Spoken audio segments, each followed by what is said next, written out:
लगन वालों के लिए जून का महीना कैसा बीतेगा।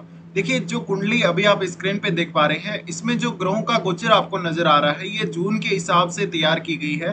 हो सकता है जून में कुछ ग्रहों का जो गोचर है कुंडली के हिसाब से ना हो। तो सबसे पहले हम ग्रहों के गोचर को ही देखेंगे, उसके बाद हम इस लगन कुंडली की जो प्लेसमेंट है ग्रहों की, उसके हिसाब से आगे बढ़ेंगे। सबसे पहले अगर हम गोचर में देखें तो सूर्य को देखेंगे, 15 जून तक इनका गोचर वृषभ में रहेगा। इसके बाद ये मिथुन राशि में जाएंगे। बुध का गोचर भी वृषभ में रहेगा और 24 जून से ये मिथुन में प्रवेश कर जाएंगे। शुक्र और मंगल दोनों ही कर्क राशि में गोचर करेंगे इस मंथ में। और शुक्र जहां अपनी मित्र राशि में होंगे, वहीं मंगल नीच की स्थितियों में गोचर करने वाले हैं। गुरु का गोचर मेष राशि में हो रहा है, शनि का गोचर कुंभ में हो रहा है और 17 जून से मीन में वक्री हो रहे हैं शनि। चंद्रमा 1 जून को तुला राशि में रहेंगे, राहु अभी मेष में गोचर कर रहे हैं और केतु तुला में गोचर कर रहे हैं। तो ये गोचरीय स्थितियां हैं। इसके बाद गोचरीय स्थितियां स्पष्ट होने के बाद अब हम देखेंगे चार्ट के हिसाब से इसके रिजल्ट क्या मिलने वाले हैं आप लोगों को। तो सबसे पहले देखा जाए तो आपके लग्नेश से ही स्टार्ट करने वाले हैं। लग्नेश का गोचर 1 तारीख को यानी 1 जून 2023 को आपके फोर्थ हाउस में होगा। फोर्थ हाउस में जब इनका गोचर होगा तो यहाँ पर केतु ऑलरेडी गोचर कर रहे हैं। इस वजह से केतु और चंद्रमा की ये युति बनेगी, जो कि मानसिक रूप से काफी ज्यादा आपके लिए प्रॉब्लमेटिक हो सकती है। साथ ही माता जी के साथ कुछ मतभेद होना या उनके साथ आपके रिलेशन खराब होना, किसी वजह से काफी ज्यादा मिसअंडरस्टैंडिंग वगैरह होना और मानसिक रूप से कुछ तनाव वाली स्थितियां आपको देखने को मिल सकती हैं। आप बहुत ज्यादा टेंशन ले सकते हैं अपनी मदर की, अपने घर की या अपने पूरे परिवार की। इसके बाद यहाँ चंद्रमा का, क्योंकि यहाँ राहु का भी एस्पेक्ट पड़ रहा है और गुरु का भी पड़ रहा है, लेकिन मैन जो युति का प्रभाव है वो यहाँ सबसे ज्यादा रहने वाला है। तो इस वजह से थोड़ा सा मानसिक कष्ट से आप गुजरेंगे और ओवरली इमोशनल आप हो सकते हैं इस मंथ के स्टार्टिंग में। अब चंद्रमा उसके बाद जाएंगे पंचम भाव में, जहां वो वृश्चिक राशि में रहेंगे। वृश्चिक में ये नीच की स्थितियों में रहेंगे, तो संतान के साथ काफी ज्यादा इमोशनल संबंधों को दिखाता है। डिसीजन वगैरह लेने में काफी ज्यादा जल्दबाजी और कॉन्फिडेंस की कमी को ये चंद्रमा दिखाएगा। तो शुरुआती जो एक वीक है, शुरुआती एक वीक से भी ज्यादा लगभग 7-8 दिन तक आपको यहाँ थोड़ी परेशानी आने वाली है, तो इसका आपको ध्यान रखना पड़ेगा। इसके बाद हम आगे बढ़ेंगे, बात करेंगे सूर्य के बारे में। सूर्य का गोचर काफी खास रहने वाला है इस मंथ में, क्योंकि सूर्य वृषभ में गोचर करने वाले हैं और ये आपके लाभ स्थान में गोचर करेंगे और ये आपकी कुंडली में सेकंड हाउस के स्वामी बनते हैं। तो देखिए, धन लाभ इस मंथ में आपको होता हुआ दिख रहा है। साथ ही कहीं पर आपका रुका हुआ पैसा है, किसी को आपने उधार दे रखा है, वो पैसा लौट के नहीं आया, या आप जॉब कर रहे थे कहीं पर तो आपको समय पे सैलरी नहीं मिल रही, या आपका पैसा कहीं और किसी वजह से अटका हुआ है, तो वो पैसा अभी आपको मिल सकता है। साथ ही सूर्य का एस्पेक्ट रहेगा आपके पंचम भाव से। पंचम भाव पर जब एस्पेक्ट है तो यहाँ पे आपको शेयर मार्केट वगैरह से, लॉटरी वगैरह से अचानक सडनली कोई धन की प्राप्ति हो सकती है। अब जो सूर्य है वो लाभ स्थान में गोचर करें, लाभ स्थान में गोचर करने की वजह से यहाँ पर आप अगर किसी से सहायता मांगते हैं, अपने नेटवर्क वालों से, अपने दोस्तों से, तो वो सहायता भी आपको यहाँ पर मिलने के काफी ज्यादा चांसेस रहेंगे। साथ ही साथ आपका संपर्क कुछ अच्छे लोगों से बनेगा, जो लोग आपको लॉन्ग टर्म में काफी ज्यादा काम आने वाले हैं। अब यहाँ जो सूर्य का गोचर है, क्योंकि सूर्य सेकंड लॉर्ड होके यहाँ आ रहे हैं, इस वजह से आप इस पैसे को अगर स्पेंड करने जाएं, इस पैसे को अगर आप खर्च करने जाएं, तो फैमिली और खुद के लिए आप ज्यादा से ज्यादा स्पेंड करने को देखेंगे। अब यहाँ से सूर्य उसके बाद चेंज होंगे, 15 तारीख के बाद उनका गोचर 12वें भाव में होगा। 12वें भाव में होने से फैमिली और फादर के साथ आपके रिलेशंस खराब हो सकते हैं, कुछ खर्चे आपके बढ़ सकते हैं इस दौरान।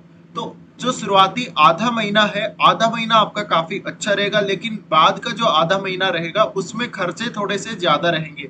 तो यहाँ पे आपको प्रॉपर एक प्लानिंग करनी पड़ेगी अपने पैसे के लिए। आपको अपना एक बजट डिसाइड करना पड़ेगा, आपको किस प्रकार से पैसा खर्च करना है। तो ये काफी एक खास स्थिति यहाँ बनती है, थोड़ी सी प्रॉब्लम आपको जरूर होगी। इसके अलावा अगर आपके चार्ट में सूर्य की स्थिति काफी ज्यादा खराब है, तो फिर आपके फादर के साथ आपके रिलेशंस बिगड़ना, या सरकार की तरफ से कुछ ना कुछ आपके ऊपर कोई टैक्स वगैरह लगाना या कोई जुर्माना वगैरह लगाना, इस प्रकार के चांसेस बन सकते हैं। सूर्य फिर यहाँ से देखेंगे आपके छठे भाव को। छठे भाव को जब देखेंगे तो देखिए, कार्य क्षेत्र में वो आपको काफी लाभ देंगे, लेकिन कार्य क्षेत्र में अगर आप मुश्किलों से गुजर रहे हैं, कोई कंपटीशन वगैरह को फाइट करने को देख रहे हैं, तो उन स्थितियों में सूर्य आपकी मदद जरूर कर सकते हैं। लेकिन ज्यादा से ज्यादा जो है आपका फैमिली का जो बजट है वो बिगड़ेगा सूर्य के मिथुन राशि में गोचर करने से। तो ये स्थितियों का आपको ध्यान रखना जरूरी रहेगा। इसके बाद हम देखेंगे बुध के गोचर को। बुध तीसरे घर के स्वामी और बुध का जो स्वामित्व है 12वें भाव का भी है। अब बुध यहाँ गोचर कर रहे हैं वृषभ राशि में। वृषभ राशि में इनका 24 तारीख तक गोचर रहेगा, 24 जून तक। उसके बाद ये अपनी इस राशि में प्रवेश कर जाएंगे। तो यहाँ पे देखिए जो बुध का गोचर है काफी महत्वपूर्ण है, क्योंकि अगर आपका फॉरेन से कोई संबंध है, आपको विदेश से कोई पैसा वगैरह आता है, आप फॉरेन से जुड़ा हुआ कोई बिजनेस करते हैं, या आप मान लीजिए फॉरेन में ही काम कर रहे हैं, फॉरेन में ही सेटल हैं, तो इन मामलों में आपके लिए ये गोचर काफी अच्छा रहेगा। वृषभ का जो गोचर है बुध का आपको विदेश से धन लाभ दे सकता है। लेकिन अगर किसी जातक के पास विदेश से पैसा नहीं आ रहा, तो बुध ये दर्शा रहे हैं कि उनका जो बजट है या जो उनका पैसे को लेके मैनेजमेंट है वो बिगड़ेगा। तो कुछ हद तक शुरुआत में ही आपके खर्चे होंगे, या फिर आप अपना बजट ठीक से नहीं बना पाएंगे। अब यहाँ जो बुध है वो तीसरे घर के भी स्वामी हैं।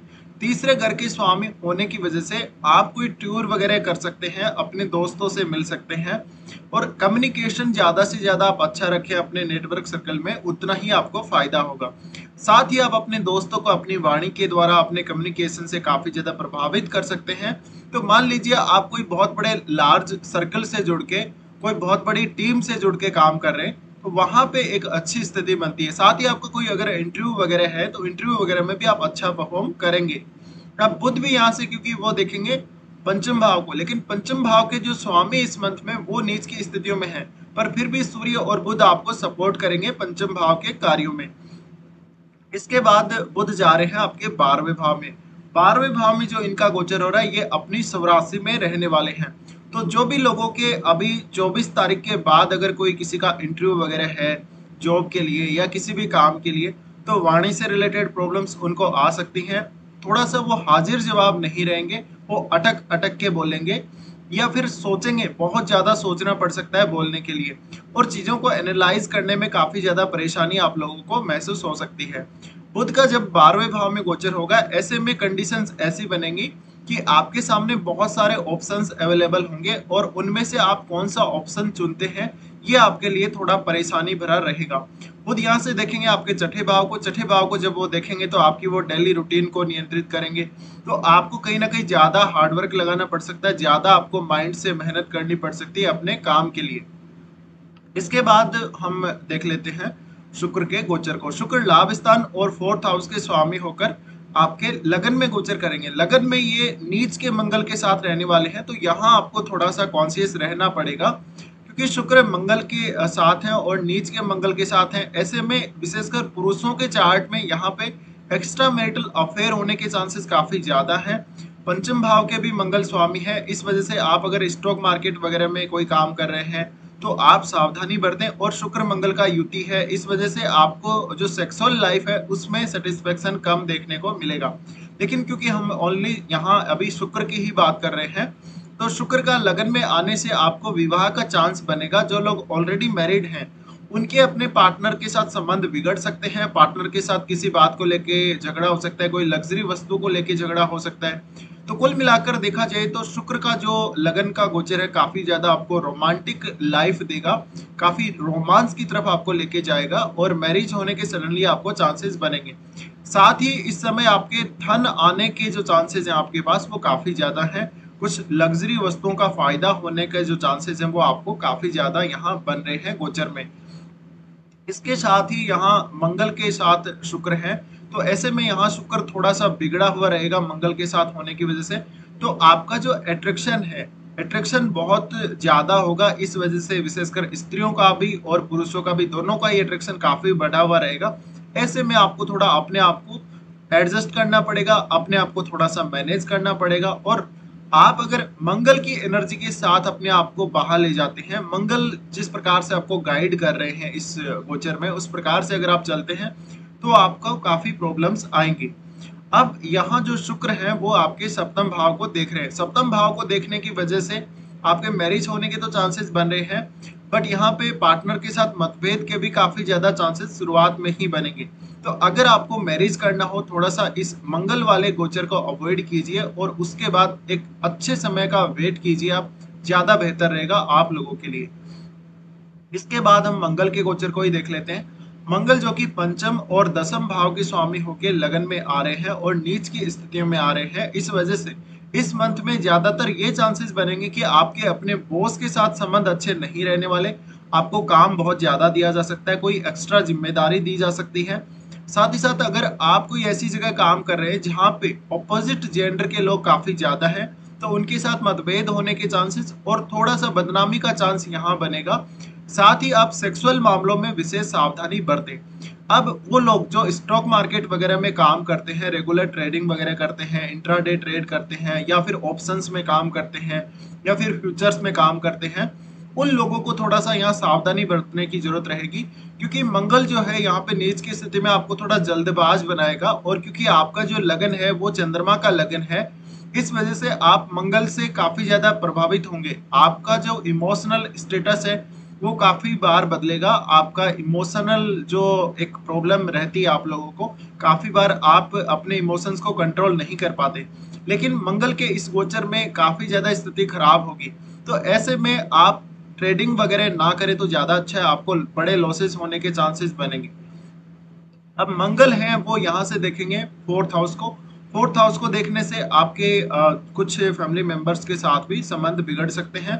प्रॉपर्टी वगैरह का कोई काम है तो प्रॉपर्टी वगैरह के काम में थोड़ा मतभेद हो सकता है। मंगल यहाँ से सप्तम को भी देख रहे हैं, अपनी उच्च की राशि को देख रहे हैं, तो पार्टनर के साथ भी मतभेद होना यहाँ दिखाता है। साथ ही ये अष्टम को देख रहे हैं, अष्टम को देखने की वजह से अगर पैतृक संपत्ति का कोई मामला है तो उसमें मतभेद सामने आ सकते हैं। इसके बाद हम देखेंगे गुरु के गोचर को। गुरु का गोचर काफी खास रहने वाला है। गुरु का गोचर अगर हम लोग देखें तो 10th हाउस में गुरु गोचर कर रहे हैं, जो कि राहु के साथ गुरु चांडाल योग भी यहाँ बना रहे हैं। और गुरु चांडाल योग का मैंने ऑलरेडी वीडियो बना दिया था, तो यहाँ पे बहुत ज्यादा कुछ डिस्कशन करना जरूरी नहीं है। और फिर भी हम यहाँ गुरु के गोचर की अगर बात करें तो ये करियर के मामले में सबसे ज्यादा फेवरेबल स्थिति आप लोगों के लिए बन रही है। जो लोग स्पेशली जो जॉब कर रहे हैं उनके लिए काफी अच्छा ये चांस बन रहा है। साथ में जो गुरु से रिलेटेड प्रोफेशन में है उन लोगों को काफी ये मदद करेगा। ये जो गुरु चांडाल योग बन रहा है वो काफी फेवर में आपके काम करेगा। तो जिन लोगों को भी राहु की महादशा या फिर गुरु की अंतर्दशा या फिर गुरु की महादशा और राहु की अंतर्दशा चल रही हो, उन लोगों को इस गोचर में इस योग का सबसे ज्यादा फायदा देखने को मिलेगा। अब यहाँ जो गुरु है वो आपके 9th हाउस के स्वामी हैं। 9th हाउस के स्वामी होने की वजह से मान लीजिए आप किसी दूसरे स्टेट के हैं, लेकिन आप किसी काम कर रहे हैं किसी दूसरे स्टेट में, तो ऐसे में आप ज्यादा सफल होंगे। या फिर आप किसी दूसरी कंट्री में जाके इंडिया को छोड़ के, या कोई और कंट्री का भी कोई व्यक्ति हो सकता है जो किसी दूसरी कंट्री में जाके काम कर रहा हो, तो आप कोई एमएनसी वगैरह में काम कर रहे हैं तो आपको काफी फायदा मिलेगा। इसके बाद हम अगर देखें तो गुरु का जो एस्पेक्ट जा रहा है आपके 2nd हाउस पे, तो कुछ हद तक आपको फाइनेंशियल मामलों में यहाँ गुरु सपोर्ट करते हुए दिखेंगे। लेकिन यहाँ पर आपकी जो एक्सपेक्टेशंस हैं वो काफी बढ़ती हुई आपको देखने को मिलेंगी। इसके अलावा गुरु कुछ हद तक आपकी डोमेस्टिक लाइफ को भी कंट्रोल करेंगे, वो डोमेस्टिक लाइफ पर भी अपना प्रभाव डाल रहे हैं। लेकिन क्योंकि राहु के साथ होके डाल रहे हैं तो उतना आपको डोमेस्टिक लाइफ में अगर किसी भी प्रकार का कलह उत्पन्न होता है फैमिली मेंबर्स के साथ, तो वहां इतना ज्यादा सपोर्ट गुरु नहीं कर पाएंगे। अब गुरु अपने खुद के घर को देखेंगे यहाँ से, जहां पर वो आपको कुछ हद तक काफी अच्छा कंट्रोल प्रोवाइड कर सकते हैं। तो यहाँ पे एक हेल्थ का जो इश्यू आपको आ सकता था, आप उससे बचे हुए रहेंगे, और डेली लाइफ में जो आप स्ट्रगल करते हैं उससे कहीं ना कहीं आप बचे हुए रहेंगे। इसके बाद हम देखेंगे शनि के गोचर को। शनि का गोचर काफी महत्वपूर्ण है। सप्तमेश होकर अपनी खुद की राशि अष्टम भाव में गोचर कर रहे हैं, लेकिन ये वक्री होने वाले हैं और 17 जून से मीन में वक्री होंगे। तो यहाँ पर आपको कोई एक्सीडेंट वगैरह के चांसेस बन सकते हैं। और क्योंकि मंगल का यहाँ एस्पेक्ट आ रहा है तो 17 तारीख के बाद आपको थोड़ा सावधान रहना पड़ेगा। शनि वक्री होंगे तो विवाह के चांसेस काफी प्रबल बनेंगे, क्योंकि ये इन भावों के स्वामी हैं, और ये जब वक्री होंगे तो आपके सप्तम भाव से रिलेटेड काम अगर कोई पेंडिंग है, या फिर अष्टम भाव से रिलेटेड काम कोई भी पेंडिंग है, उन कामों पे थोड़ा सा फोकस कीजिएगा। 17 तारीख के बाद वो काम काफी तेजी से आपके बनने लगेंगे। अब यहाँ जो एक डिले वाला प्रभाव जो शनि डाल रहे थे आपके 10th हाउस पे, इनका एस्पेक्ट था कुछ हद तक आपको करियर में काफी ज्यादा राहत मिल जाएगी। और जो गुरु और राहु जो कुछ करना चाहते हैं, आपको कुछ देना चाहते हैं, वो भी काफी इजीली दे पाएंगे। तो ये जो मंथ आपका जून का जो मंथ जाने वाला है, इसमें बहुत महत्वपूर्ण है कि आप अपने करियर पे सबसे ज्यादा फोकस करके चलें, आप अपनी मैरिड लाइफ पर सबसे ज्यादा फोकस करके चलें। इसके अलावा शनि का यहाँ क्योंकि अपने ही घर में गोचर हो रहा था, जिन लोगों का भी पैतृक संपत्ति से जुड़ा हुआ कोई विवाद था, या जिन लोगों का अक्सर अपने इन-लॉज के साथ कुछ मतभेद होता रहता था, उन लोगों को काफी ज्यादा राहत यहाँ मिलेगी। अब अगर आप राहु और केतु का यहाँ पे मीन राशि वाले गोचर का वीडियो देखना चाहते हैं, तो आप प्लेलिस्ट में जाके वो चेक कर सकते हैं। अब हम आगे बढ़ेंगे और बात करेंगे कुछ अच्छे और खराब दिनों की। तो कर्क लगन वालों के लिए अगर हम देखें, सबसे अच्छे दिन इस जून के महीने में निकल के आ रहे हैं 15 से 17 तारीख तक और 20 से 24 तारीख तक। इन दिनों में आप काफी अच्छे से वो काम कर सकते हैं जिन कामों में आपको विशेष रूप से कोई प्रॉब्लम आ रही हो। उसके बाद हम आगे बढ़ेंगे और बात करेंगे कुछ खराब दिनों की, जहां पर चंद्रमा का गोचर अगर धनु राशि में होगा 5 और 6 तारीख को। इस दौरान आपको डेली रूटीन को लेके काफी परेशानी हो सकती है। हेल्थ का कोई इश्यू क्रिएट हो सकता है जो कि काफी ज्यादा शॉर्ट समय के लिए रहेगा। 5 और 6 को किसी के साथ भी धन का लेन देन ना करें, वरना आपको काफी दिक्कत आ सकती है। चंद्रमा का गोचर जब कुंभ में होगा 9 और 10 तारीख को, इस दौरान मानसिक रूप से आपको कुछ प्रॉब्लम्स हो सकती हैं। देखा जाए तो आपको इस समय मानसिक अवसाद की समस्या ज्यादा बढ़ सकती है। मन में थोड़ा सा भय रह सकता है, कोई चोट वगैरह लगने के भी चांसेस आपको बन सकते हैं। साथ ही डिसीजन लेने में काफी ज्यादा परेशानी आपको 9 और 10 तारीख को होगी। चंद्रमा का गोचर जब मिथुन राशि में होगा 18 और 19 तारीख को, इस दौरान आपको काफी ज्यादा कठिनाई पेश आ सकती है। 18 और 19 को कोई भी बड़ा डिसीजन आप लेने जा रहे हैं उसको अवॉइड कर सकते हैं। साथ में अपनी डोमेस्टिक लाइफ पर और अपने हेल्थ पर सबसे ज्यादा ध्यान दे तो अच्छा रहेगा। तो कुल मिलाकर हम पूरा डिस्कशन कर चुके हैं। फिलहाल वीडियो देखने के लिए आप लोगों का धन्यवाद।